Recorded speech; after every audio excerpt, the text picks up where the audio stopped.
McCarthy again goes to his right hand side, uses Mark Dixon. Dixon intercepted though. Oliver North. And an opportunity on the far outside. Simpson. Miles Morehouse.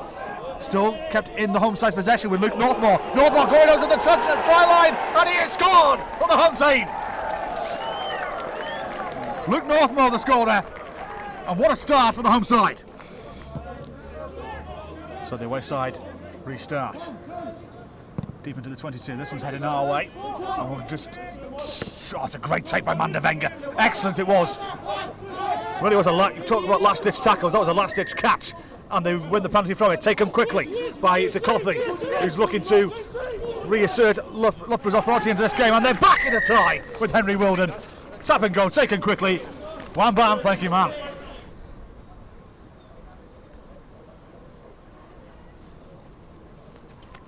He's hit that one right this time, and straight in between the heart of the goal it goes. 10 points to 3. Cardiff Met lead. To Coffey. Loughborough been sent back a few feet here. The Cardiff defence remains resolute, but for how long? To Coffey now to his left hand side. Dixon. Whedon looking for a second try. He said Joe Doyle's going to go over instead, and that is the second try to the away side.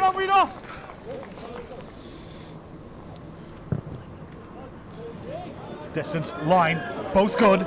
Cardiff lead by a point, 13-12.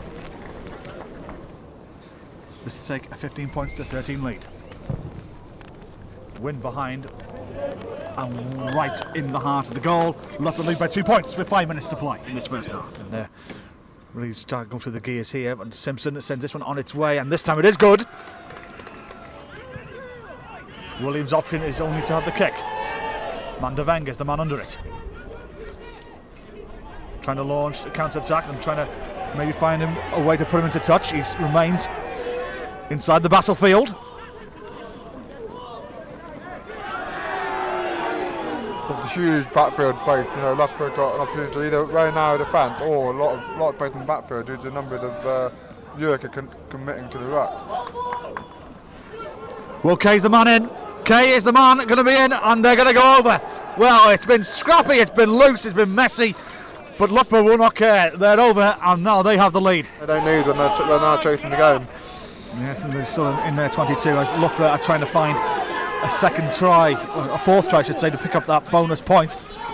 Dixon, Lewis with the offload to Callum Watson. Is he over? Is he over? He is indeed.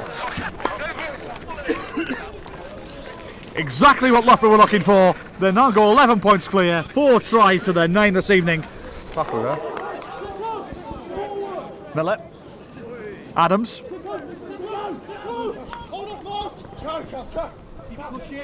Watson spots the gap. Watson looking for his second try. Instead, hands it off to Chris Davis, who is over for Loughborough's 5th try. Game, set and match. Looking one way or the other. And bear in mind, Exeter have to go to Hartpury as well, so that they may have a say of how this rugby goes. BUCS Rugby title goes, and there's an opportunity here and they to go over. But instead, there was a little forward pass there, so Luke Northmore can't capitalise, and that is the end of the tie. Loughborough have taken maximum points here in South Wales as they have beaten Cardiff by 36 points to 16. Outcome-wise, a win and a 5 point. That's exactly what we want. I thought we were really rusty in the first half. For a lot of those guys that haven't played before Christmas, and I think it showed out there. We lost a lot of ball in contact, and therefore couldn't really go through the phases and find our fluency. So. Pretty disappointed with that, but huge credit to our lads in terms of the character they showed in the second half. And we have to recognise as well, Cardiff Met got a lot of players with Wales under-20s this week, etc. So we have to keep this performance in perspective and keep working hard in training and moving forward as a group. Even at half-time, if I'm honest with you, our half-time talk was basically we're in it, but we felt the game was going to go one or two ways. Either we had to up things, I felt even in the first half, things like our kick chase and first up tackling was poor. We said at half time it's going to go one or two ways. Either we've got to up it and improve our performance, or we're going to take a big beating. And unfortunately, it was the second of the two. You miss key players, but for me, as opportunities, then players who come in have got to grab opportunities. I just thought tonight our workload was carried by about 2 or 3 players, and a few other players were missing. So we're disappointed. 36 points at home is a disappointing result in any game.